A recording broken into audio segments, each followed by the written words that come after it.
guys, Preacher 357 here, coming to you from my study area in the house because unfortunately we've had a washout on the range. I'd planned on doing a range day today with the Ruger GP100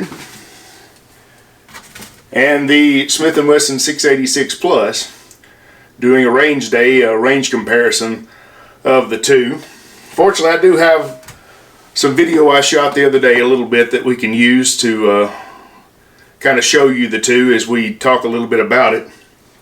I've got them here on my family Bible. If you've seen the cover photo, the intro photo that I use, it's taken on this old family Bible that's been in my family for as long as I can remember. It's as old as I am, at least, if not older. And so we have the Smith & Wesson and the Ruger and the Smith & Wesson here. What are the differences? That's what I want to talk about in this video. The pros and the cons, and ultimately try to decide which one is better. The Smith & Wesson, I'm going to go ahead and be up front, is my favorite. I love everything about this gun. The trigger pull is really, really good. Now, this is unloaded.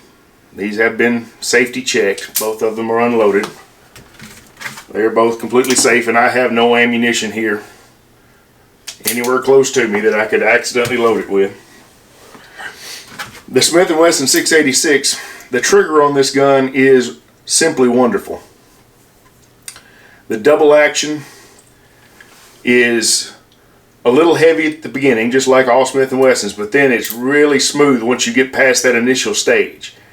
And then the break is just extremely clean. Now, of course, the single action is just amazingly crisp and it's just perfect. But this gun feels so good in the hand. Now, I personally love these Ultimate grips that are on here. A lot of people don't like them, but I really, really like these grips. I just love a Smith & Wesson trigger, and this is one of the best triggers on any of the Smith & Wessons I own. The Ruger is not a bad shooter either. It's not a bad gun by any stretch of the imagination. The trigger on it is probably lighter than the Smith & Wesson. Especially initially. That initial pull is fairly light. But then there is a little bit of stacking, which means it gets a little bit harder as you go further back. And then you hit a wall, but instead of just snapping, there's just a little bit of creep there. So it's not quite as good, but it's still a really good trigger. It's a very usable trigger. There's nothing terrible about it at all. As far as a double action goes, it's a very smooth trigger. Very, very smooth trigger. It just feels different than the Smith & Wesson. The tension that you're fighting against is different. It just feels like it's a different type of pull. Much more like a Colt to me, though it does not stack as badly as a Colt. Colts tend to stack and get heavier as you go. And they're not my favorite. I prefer this Ruger to my Colt triggers, because this is an extremely good trigger. Extremely good trigger. It's a better trigger than some of my Smith & Wessons. I have some Smith & Wessons that have worse triggers than this for sure. But in comparison to the 686 here, I just love this trigger. It's just got a crispness to it that the Ruger just does not have. It's like it's floating on glass or something. It's just amazing. And so when I shoot these two revolvers, when I take it out to the range, what would you expect to happen? Well, considering this is a 5-inch barrel with a much longer sight radius, it has that brass bead, a very good sight picture on this, you would think this would be an extremely accurate revolver, and it is pretty accurate. But you would think it would be more accurate than a 3-inch, which is practically a snub nose. I mean, a little bit longer than a snub nose. The snub nose in these, I think, are 2.5. This is a 3-inch barrel. So it has a shorter sight radius, a shorter barrel to stabilize that bullet, so you get less velocity as well. And so you would think that the Smith & Wesson would not be as accurate as the Ruger. And in my experience, that's not the case at all. Now, I've not bench rested these. I've not sat down and put them in a vise and tried to see which one is more inherently accurate, because that's irrelevant to me. You could have a gun that's inherently accurate to where it'll put, half-inch groups at 100 yards. But if you can't shoot that gun when you take it out of the vise, when you're shooting it normally on the range, if you can't pull the trigger and hold it on target and hit what you want to hit, it doesn't matter how inherently accurate that revolver is or that gun is.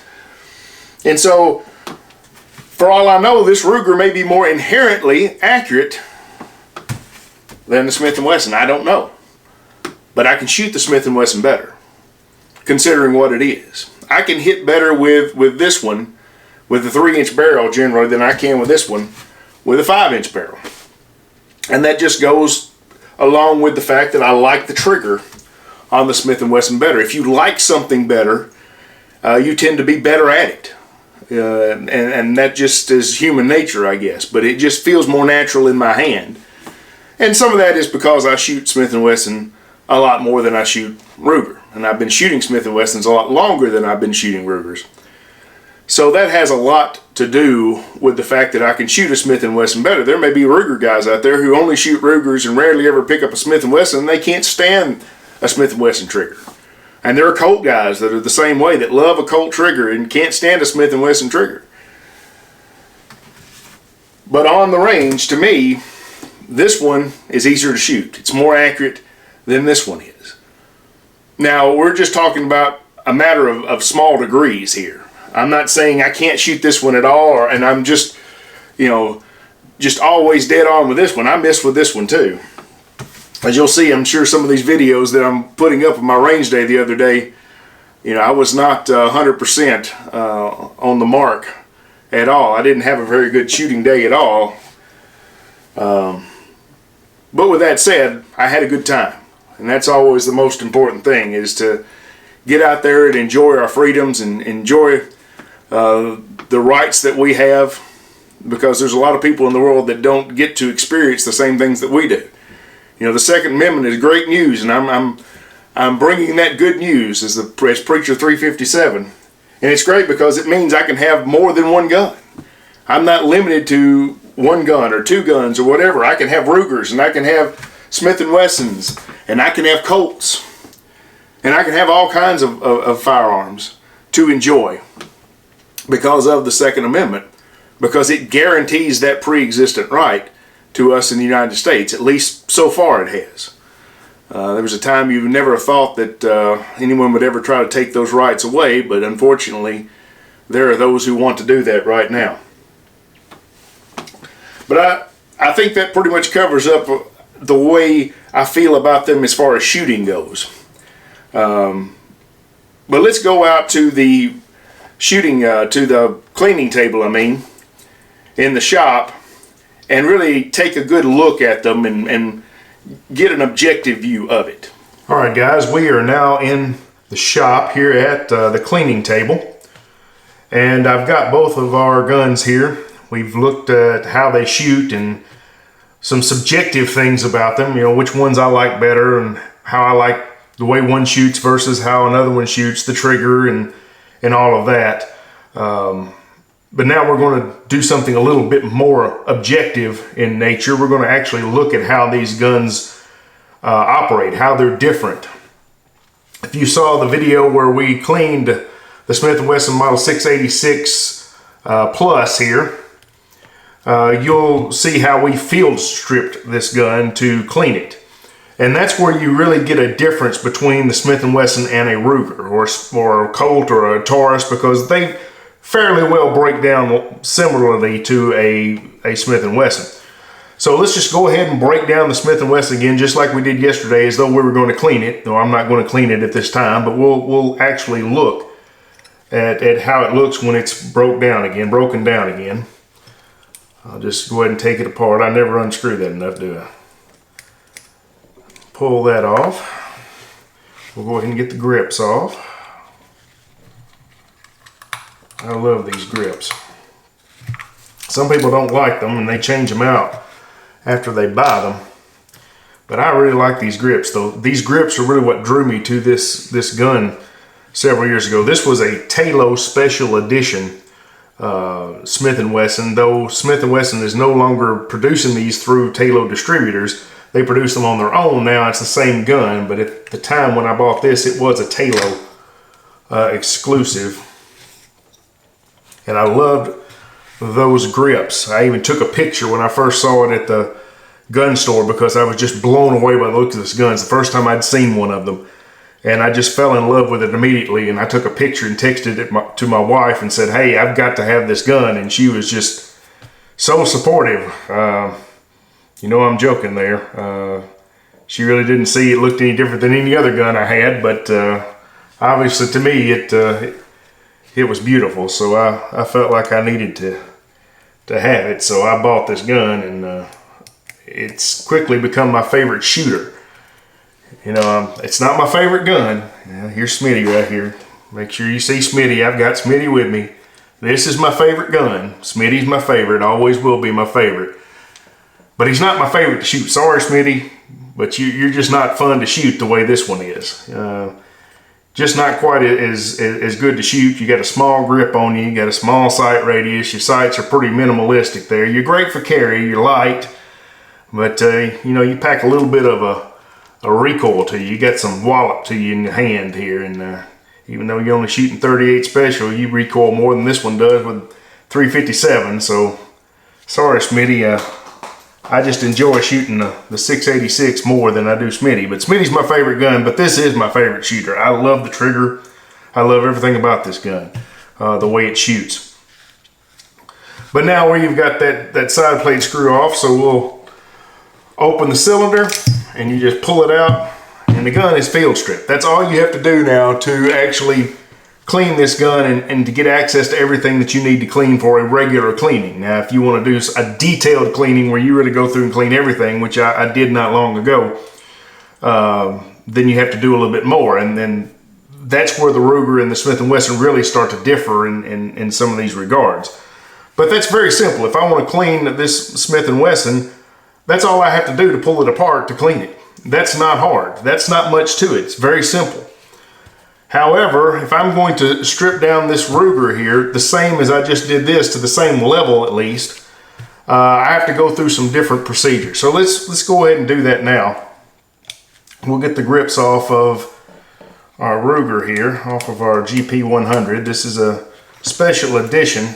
I believe it was, I want to say it was a Davidson's, but it could have been a Lipsy's. I don't remember, but it was a special edition. It's got the half lug there instead of the full lug like most GP100s do.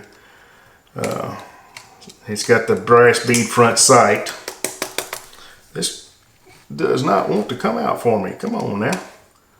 Cooperate with me. Don't make me look bad on camera. Don't make me look bad on camera. Come on now. Just don't want to come all the way out. Don't think it's undoing anymore either. Come on now. I don't know why this is not coming out. There it goes. It just, I don't know what its deal was. It just wanted to be difficult, I guess. Alright, now we got our grips and our plug there, our center plug pulled out that goes into the base like that. It's very common. This is something you see on Rugers. It's nothing special with this one, but you'll see I've got masking tape on the inside here. One thing I can say is I really like these grips. I think they're nice looking grips. I think this is an extremely good looking gun.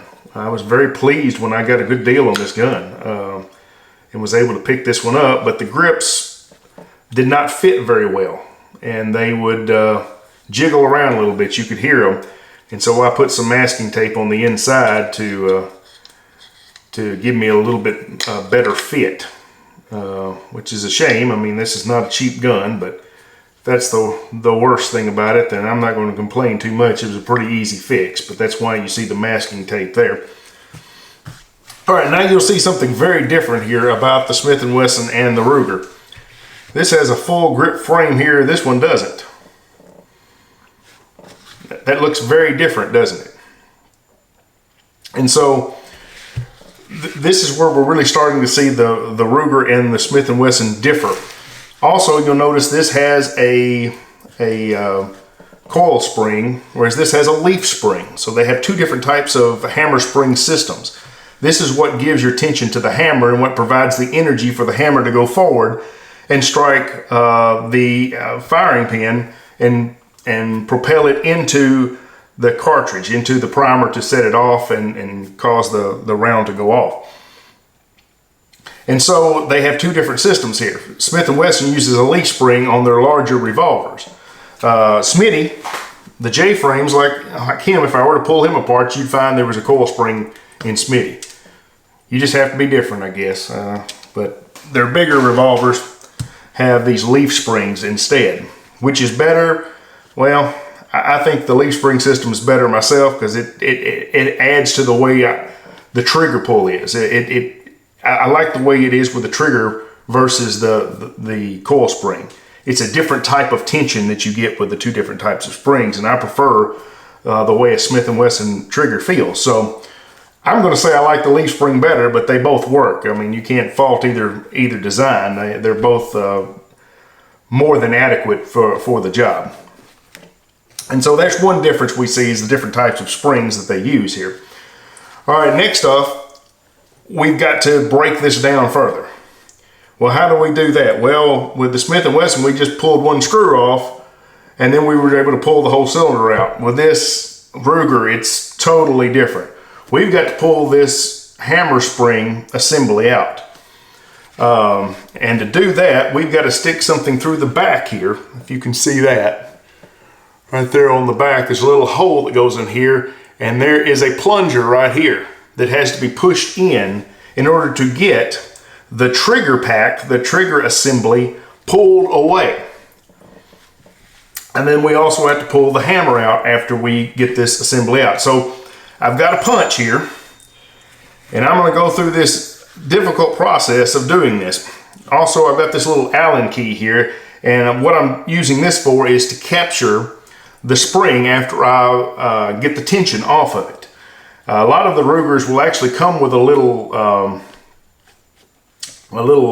tool to put through that, but these grips here don't have them with them.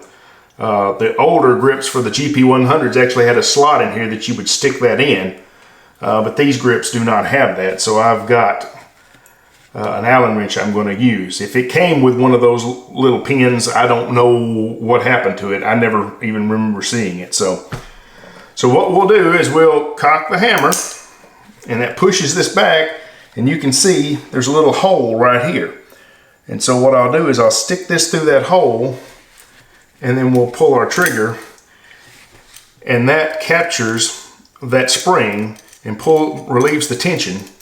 And then after fighting with this for just a minute, I'll be able to get it out. I don't think I can do anything with this gun without fighting with it, it seems like. So there's our spring and strut assembly for our hammer spring. It's pulled out and we set it to the side. So now we'll go ahead and pull our hammer out. And this is a pin right here that now we've got the tension off of it. The pin will just slide right out. And we'll set that to the side, and now we can pull the trigger and that will just come right out. So now we've got our hammer out of the gun. And so we're actually in some ways having to disassemble this one further than we do with Smith & Wesson just for a routine cleaning, because we're able to pull all this extra stuff off just to get that cylinder out. So it's a lot different in that respect. But let's go ahead and get this trigger pack off, because we've got to get the trigger pack off in order to get the cylinder out. Now you can clean this gun without doing all this, and that's normally what I'll do on a regular cleaning. I'll leave it all together and I'll just pull the cylinder out and I'll just clean it like this and try to get in here as best I can. And for a routine cleaning, that's probably fine. It's a lot easier just to pull the cylinders out, but with a Ruger, since you're having to go through all this, most of the time when I clean it for a routine cleaning, I don't pull it all apart. It's just not worth the extra time to do that. For the convenience is not there.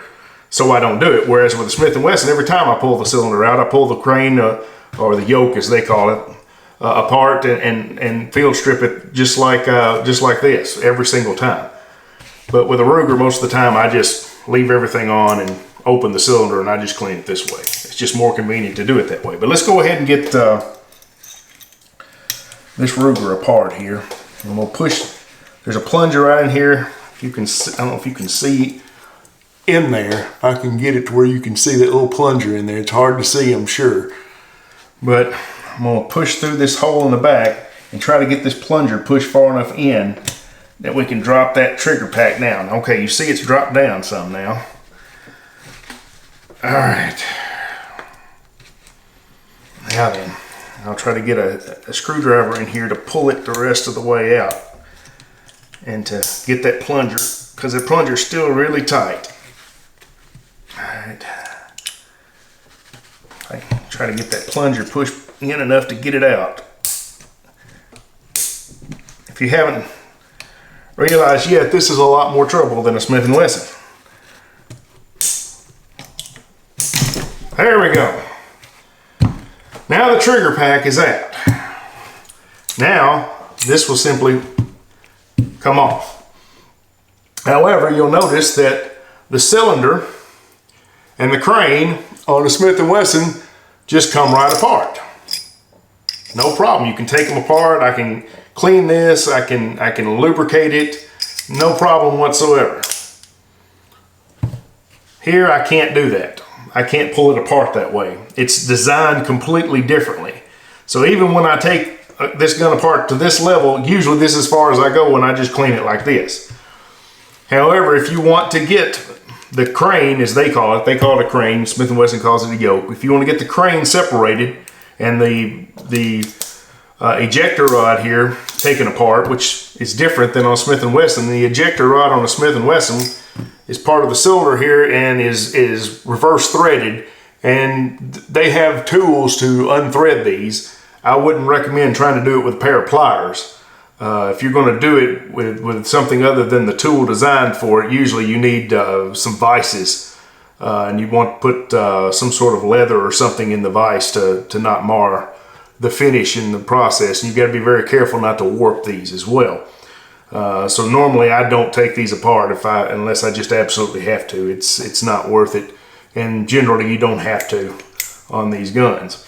With the Ruger here, I do like to take it apart every so often just to clean it, but in the same way, this pushes on an assembly that's in here for the star. If you want to take this star off here or take this one off on a Smith & Wesson, it's a little bit more involved on both of them, and that's not something I'm going to do unless I just absolutely have no choice. But the Ruger requires a special tool as well to take this star out, and I don't have that tool. So, but I'm going to go ahead and break this down as much as I don't want to get this separated to the same level that the Smith & Wesson is, just for the sake of doing it. As much as I hate to do it, knowing how much trouble it is to put back together, which is really the problem. Getting it apart's not too bad.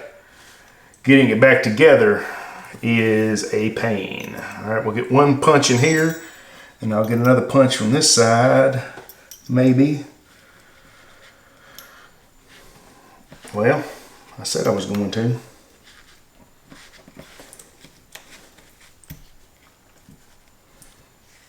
Not sure why it's not coming apart.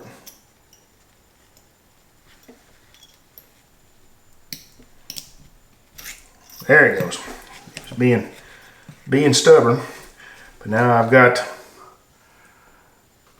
this little pin, this cross pin out. If you can see that, they're tiny, so you gotta be careful not to lose them. I'm gonna leave it right there, so I don't want to mix it up with all my Smith & Wesson stuff. Now at this point, that's the ejector rod. That's all there is of an ejector rod on a Ruger. And now we've also got in here, there is a spring and plunger, which I'm hoping I don't lose. And this little piece right here will come out as well. And this has the little detent that the plunger sits in.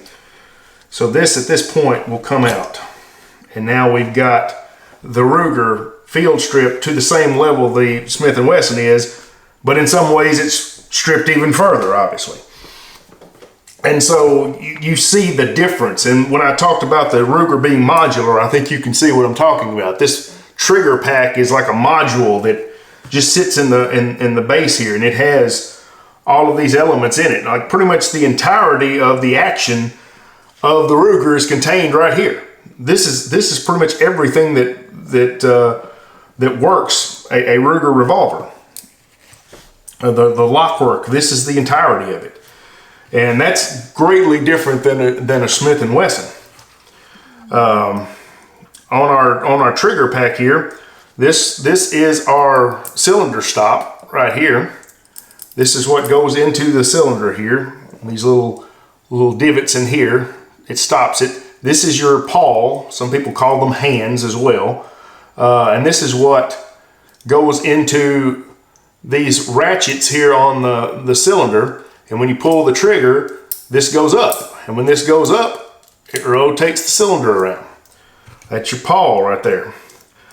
This is your transfer bar, which is a difference between the Smith & Wesson and a Ruger. Rugers have a transfer bar. And this is your sear engagement for the back of your trigger, which engages with the sear down here. Here's your what Ruger calls this right here the hammer dog. Smith & Wesson on theirs, they call it a hammer fly, but it has your double action sear on the bottom of it. When you're shooting in double action, that's the bearing surface that the sear engagement here slips off of.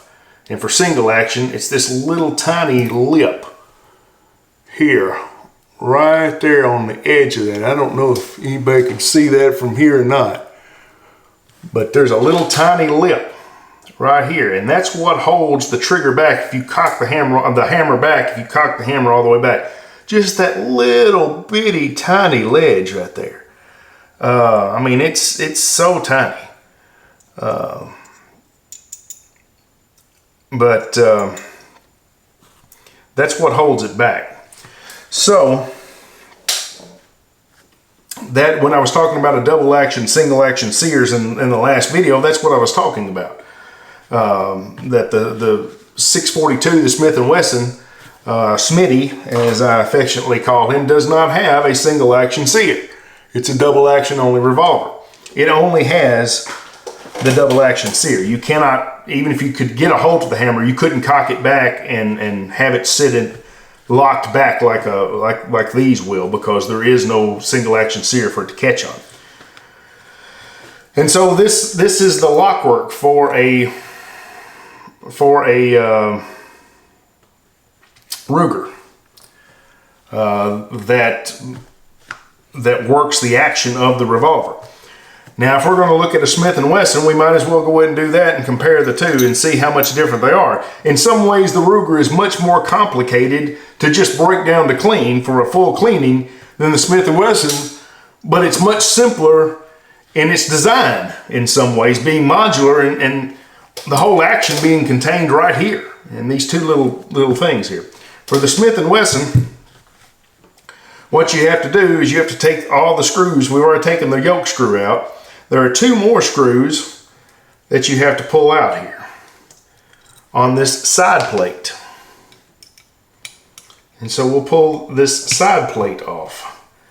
And I think that's as far as I'm going to go. I don't think I'm going to tear this apart. I did it not long ago and it's pretty tedious, and so I'm not going to do that on camera and waste everybody's time doing all that and struggle putting it back together, which I'm sure I would. So now you don't ever want to pry these side plates off because you'll warp them and then you'll have all kinds of trouble with them. What you want to do is take something that's non-marring, like a screwdriver. This is a little bit bigger. Screwdriver or a rubber mallet or something. And you just want to tap the other side until that falls off. It'll take you a minute, but eventually that plate will fall off. There it goes. And now you can see the lock work of a Smith & Wesson revolver contained right in there. I think you can see that. Much more complex in some ways. All these little parts contained in here to do the same thing that this right here does. And looking at the Smith & Wesson here, you've got your hammer, obviously. There's your hammer fly, which has your double action sear on it. There's your trigger. There's the pawl or the hand. Usually with Smith & Wessons, they tend to be called hands, but pawl is also correct as well. This is your rebound slide and spring, which you don't even see that on a Ruger.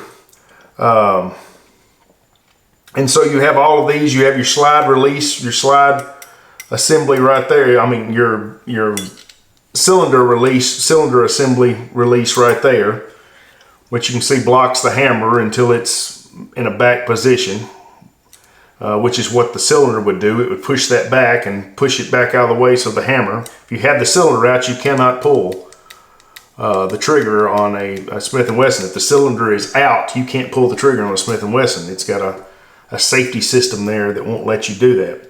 This is what controls your cylinder stop right here. So it's a completely separate piece from the trigger, but it works in conjunction with the trigger. You see the little tab there on the front of the trigger that engages that. And so this is how a Smith & Wesson works. But one thing that fell out here, this is a hammer block. That's the hammer block that sits right here on a Smith & Wesson. It sits right in here and it goes up and it blocks the hammer. So that's different than a Ruger. Rugers have a transfer bar, which is a different thing altogether. A lot of people talk about hammer blocks and transfer bars and they use them synonymously, and that's not correct. They are not the same thing by any stretch of the imagination. They're actually the opposite of one another, you could say.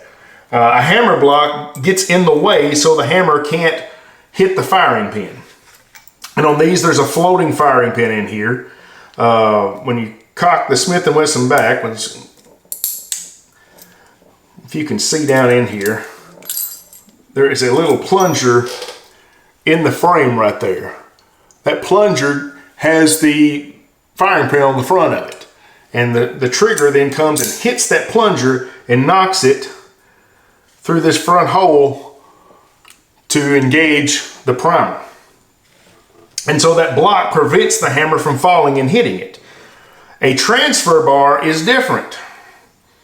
A transfer bar is actually something that has to be in the way for the gun to fire.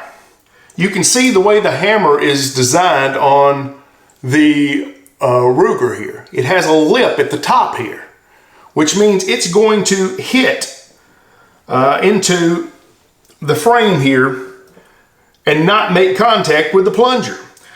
So the hammer by itself cannot make contact with this plunger that's in here, because this lip at the top will hit the top of the frame first.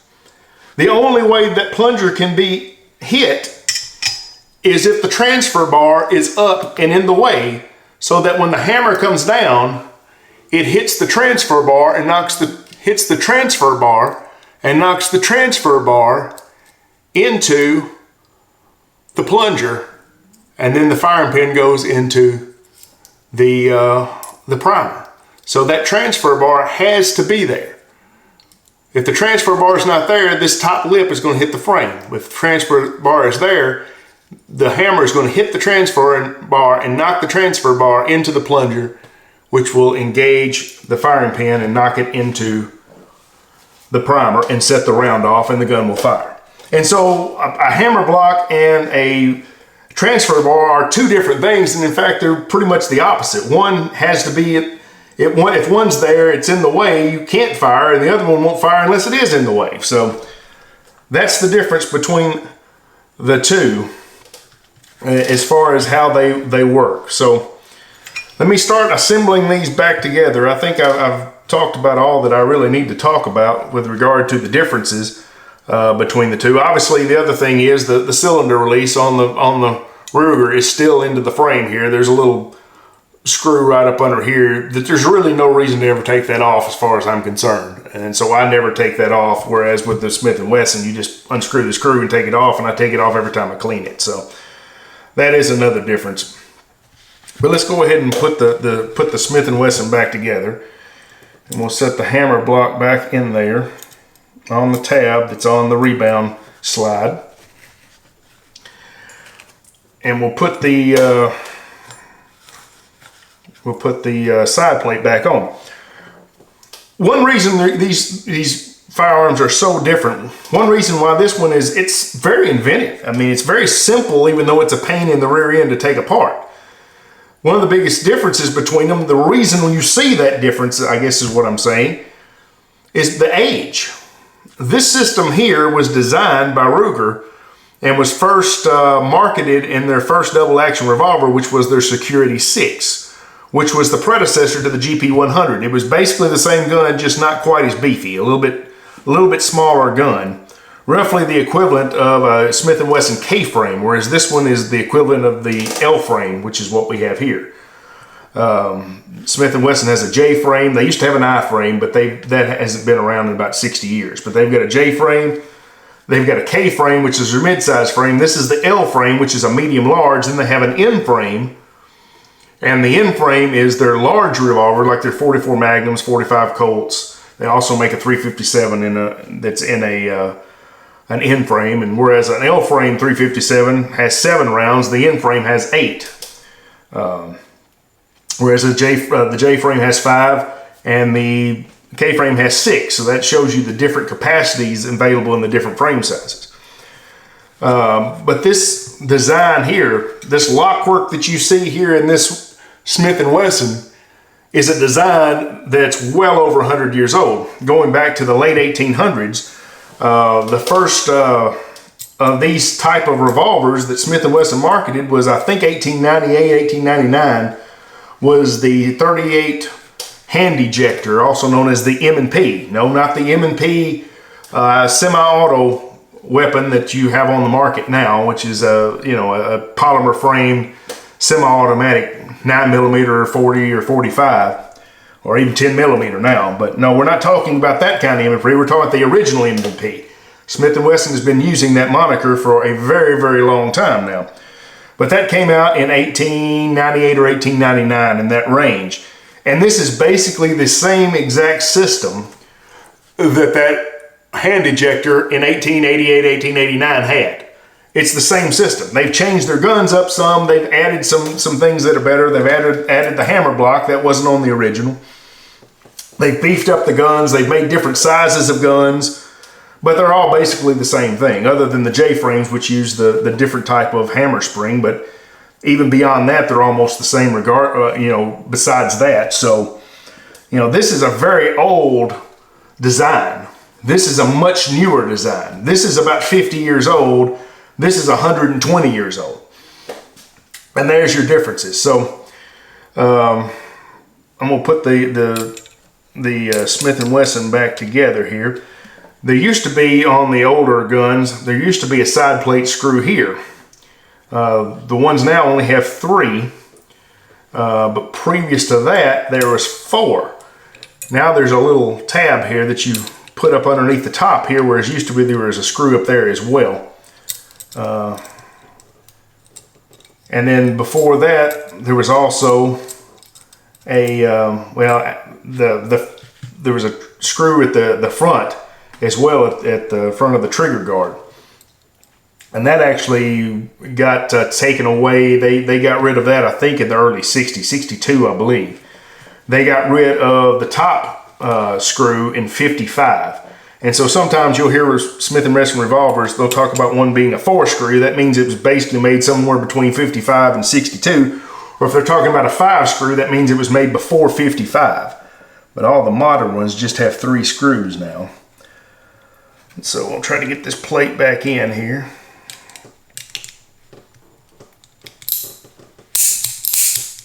It helps to pull the trigger sometimes to get everything lined up so the side plate goes down. And it did. All right. Let's get our side plate screws here screwed back in.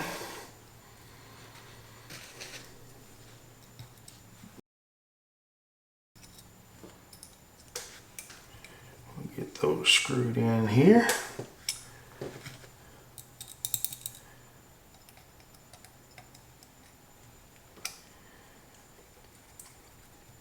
So I mean, if you're really asking the question, which is better, I don't know if there's a good answer to that. There's pros and cons to both. I like the Smith & Wessons better. I'm not going to even pretend I don't. Smith & Wessons are my favorite. They've been my favorite. They're probably always going to be my favorite. I love the triggers on them. I pretty much just like everything about them other than this lock right here. Everybody hates that lock. The little safety locks they put on them, but they're there to stay, I guess. My understanding is the company that makes those safety locks actually bought Smith & Wesson, so I don't guess they're going to stop putting them on there when they're their own best customer. So I'm pretty sure they're there to stay. They're not a deal breaker for me. I've never had any issue with one, and I've never used them. I don't even know where any of my keys are that come with the guns to put in there. I usually just toss those because I'm not going to use it for anything. But that's there. Of course, with the Ruger, you got the warning labels printed on there. Read instruction manual that's written on the barrels, which is annoying. It's not so bad on this blue gun because it's not as obvious, but you know, a lot of people hate that with the Rugers as well, but that's the result of a lawsuit and agreements with the government and everything else that go into all of these things that happen that we have to deal with now. But it's not a deal breaker to me. It's just an annoyance at most, but I mean, it's not as pretty having that thing on the side. And I've got several that don't have them, but I'm gonna be honest, as much as everyone values the pinned and recessed models, the ones that had the pin barrels, the little pin through them that held them in place, and the recessed cylinders where there's a counter bore on these where the cartridge sat all the way inside of the cylinder.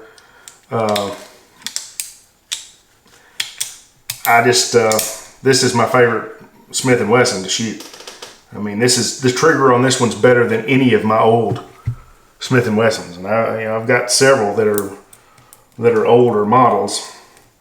In fact, I've got one with me right now. This is the old 1968 Model 10, and this is essentially the same gun that the original 38 hand ejector we were talking about was. This is what they look like. There's very little difference other than, you know, it doesn't have the top screw here and a screw in the front of the trigger guard, and there's a few other small things. This also has a hammer block in it, which the original didn't. But very, very similar to the original one that came out in 1898, 1899. And has the same basic lock work as this gun right here. This is a design that's basically 120 years old. So we'll go ahead and finish putting this Smith & Wesson back together while I'm jabbering.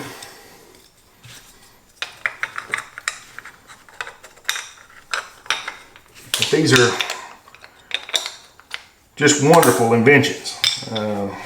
You know, they're obsolete in some ways now, I guess you could say. That's what you often hear people talk about, but they were just brilliant inventions. There's no way around that.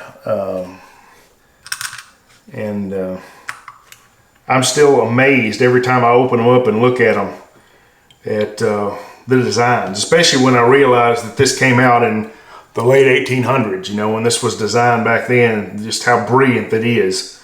How much more intricate it is than the modern firearms. Now, the modern firearms, which are, you know, use like a lot of the blowback designs, the tilting barrel designs from John Browning, which is over 100 years old now too. But you know, a lot of those modern guns, they're wonders as well, but they're not nearly as intricate as a revolver. And I guess that's why they're just not as interesting to me either. But I do like them. I'm not going to badmouth the new guns either. I do like them. All right, let's start with this Ruger now and see if I can get this thing back together.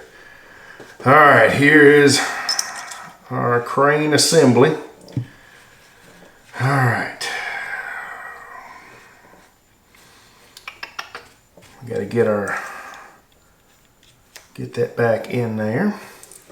Now this goes back in here like so, and this goes on this side, And now I've got to get a punch in the back here to push this down. So hopefully I can get this back through. Oh, am I actually going to get it done? Oh, look at there.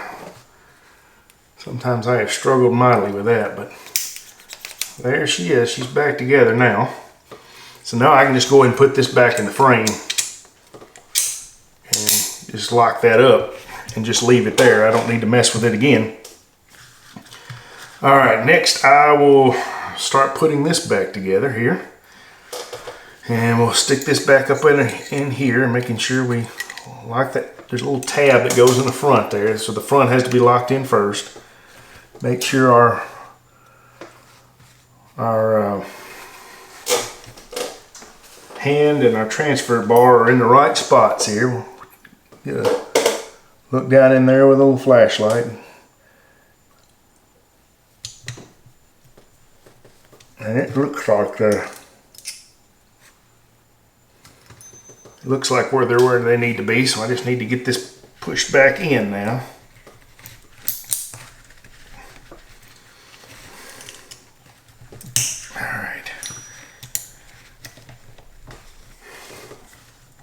Alright, now what I do here usually is I bang this on the table. So that's what I'm going to do. They actually use rubber mallets at the Ruger factory when they build these. I wish I had mine out here, but it's in my toolbox in the garage. So I'm just going to bang it on the table. And it still didn't go. It's being difficult. Let me see if I can...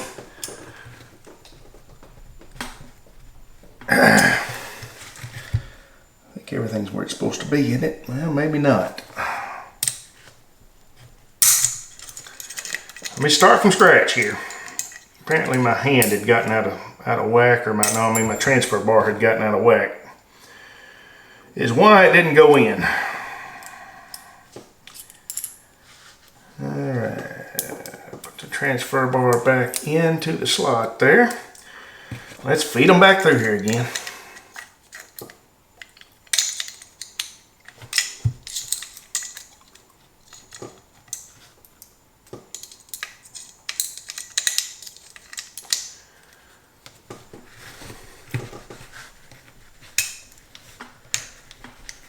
Now let's see if I can get this in here.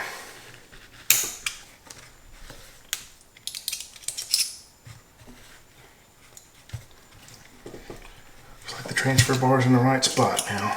All right.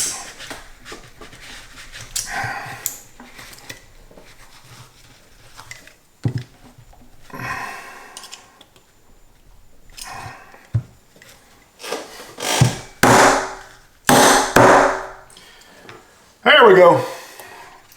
Just took a little beating to get it in there.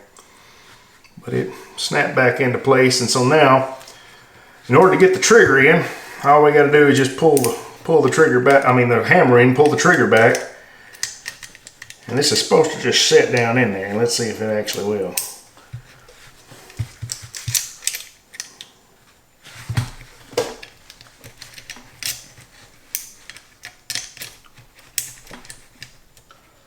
Alright, let me see here. Come on now.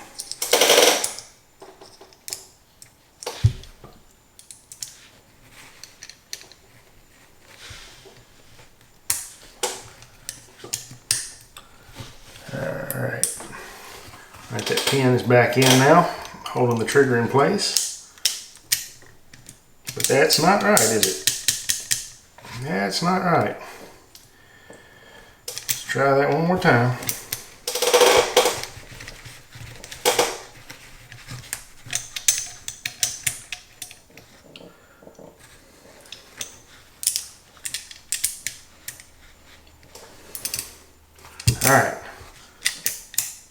All right, that looks like it's right now. Now we just got to put the hammer spring back in. So we'll stick her back in here. And now we cock our hammer back, and I can pull that out. And now let's check for function.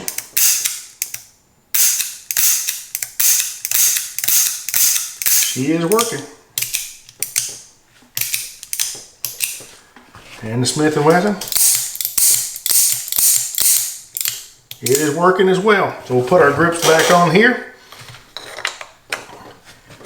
And I think we will be done with our comparison here.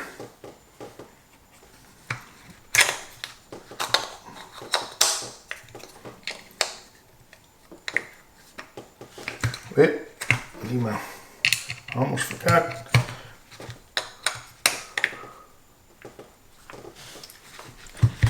Alright.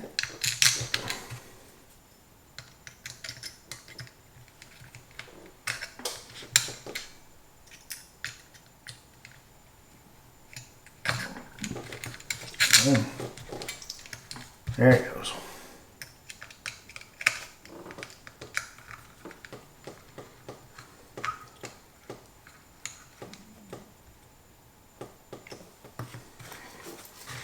Alright, and they are back together. There is our Ruger and our Smith & Wesson. The GP100, 686 plus. Two competitors in the market. I'm a Smith & Wesson man, but I gotta say, the Ruger's nice too. And Ruger makes a fine firearm. But let's go on back to the study in the house, and I'll give you my final thoughts and talk about a few more things before I let you go. Alright guys, I'm back in here in the study now to just give you a few more thoughts here and to address one more issue that if you're very familiar with Smith & Wesson and Ruger, you'll realize I have not addressed yet. And that is the question of which revolver is stronger. If you go on any forums whatsoever, that's something that gets talked about quite a bit. Usually the saying is this: Ruger revolvers are so much stronger than Smith & Wessons, you can shoot anything in a Ruger revolver, and if you tried to shoot the same thing in a Smith & Wesson, it would blow up. That's usually how it's phrased if you go on these forums. The Rugers are just so impervious to damage that you could put a nuclear bomb through them and it wouldn't blow them up. Problem is, if you actually go on to the web and the internet and start looking around, you'll see a lot of pictures of Ruger cylinders that are blown up, that have been blown in two. Top straps completely gone off of them.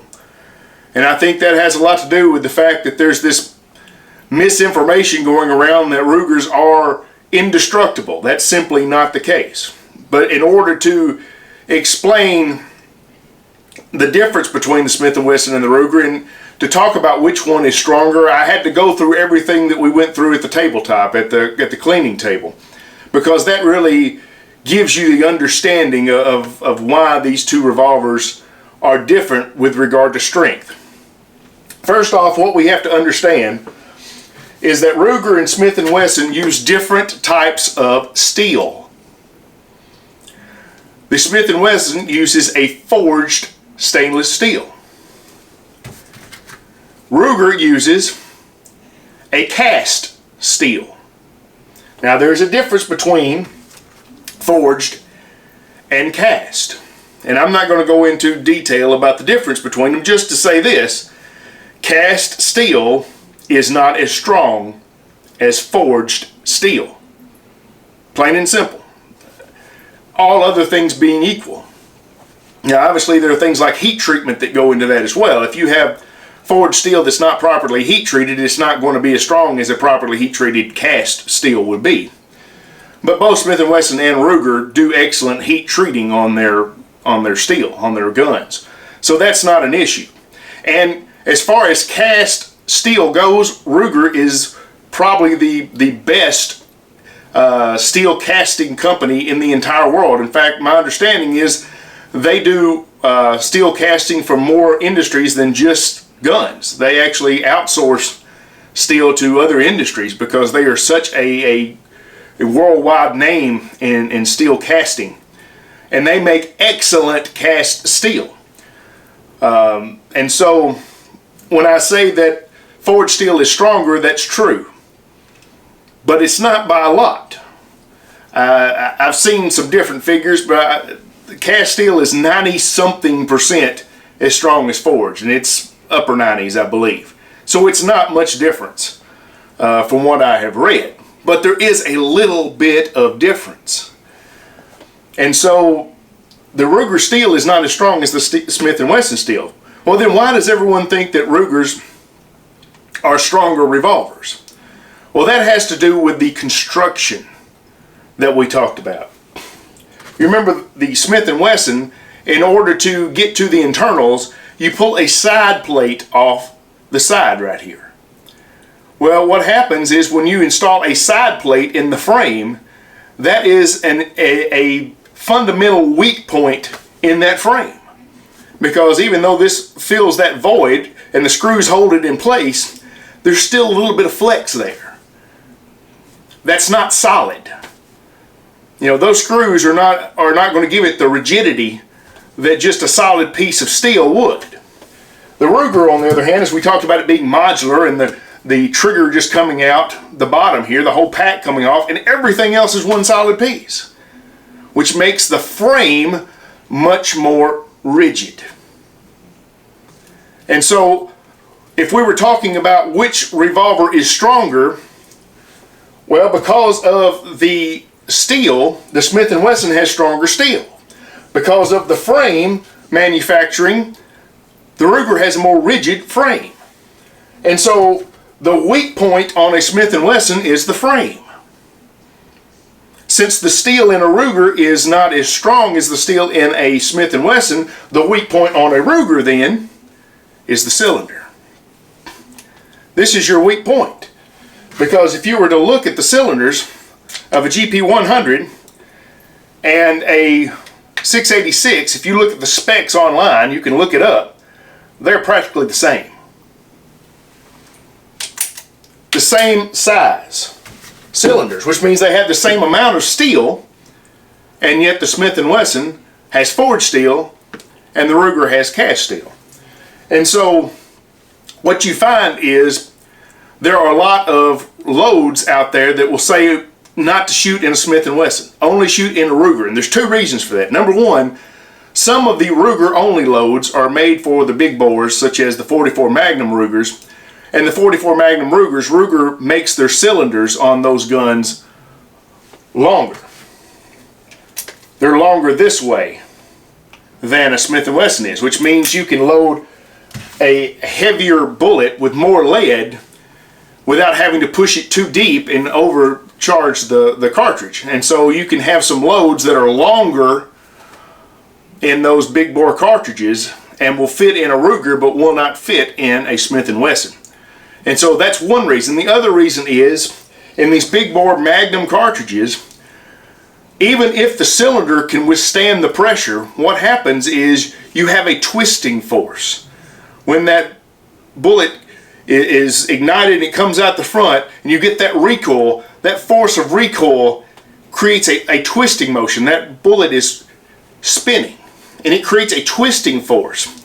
Because the Ruger is a single piece, it resists those twisting forces. Whereas the Smith & Wesson, because it has that side plate, it can twist more. And what happens is you get frame stretching. From where the side plate is, the frame will twist, and over time it will stretch from that twisting force, and what you get is a revolver that that will shake itself loose, as some people say. It will stretch and the tolerances will change on it, and eventually, if it stretches enough, it becomes dangerous. I mean, it can ruin a revolver. And that's why these guns are, the Smith & Wessons, they say not to shoot some of these really big bore Magnum rounds through a Smith & Wesson, but we're talking about the end frames there. When you're talking about these guns in 357 Magnum, there is no load that I'm aware of 357 Magnum that the Smith & Wesson L frame will not handle. Now, some of the K frames, I might not be as quick to say that. But even the Security 6, you run into the same issues. The GP100 can handle any 357 load as well. And so we're really, when you're talking about strength between the two guns, you're usually talking about more in terms of the 44 Magnums and the larger bores like that being the issue. Now obviously Smith & Wesson also makes the X frames. They make the 460 and the 500 Smith & Wesson, and those are gigantic revolvers that chamber cartridges more powerful than anything Ruger has. But that's another animal altogether. And so if we were going to determine which is a stronger gun, the Smith & Wesson or the Ruger, the answer is, well, the Ruger has a stronger frame, the Smith & Wesson has a stronger cylinder, and you really have to make a determination about what you can shoot through them based on that information. And usually these powerful rounds that are sold by certain boutique ammo companies will tell you, what guns it's safe to shoot in. If you're a reloader, just don't take chances. There's no reason to be one of those guys that tries to push the limit as a reloader. That's not wise in my opinion. So, the Smith & Wesson, the Ruger, which is better? Well, the answer is it's up to you. I like the Smith & Wesson better, but if you like the Ruger better, I have no problem with that. More power to you. These are both awesome guns, and I wouldn't want to have to do without either one, and luckily because of the Second Amendment, I don't. So God bless you. I thank you for coming out. This is Preacher 357. You guys take care of yourself.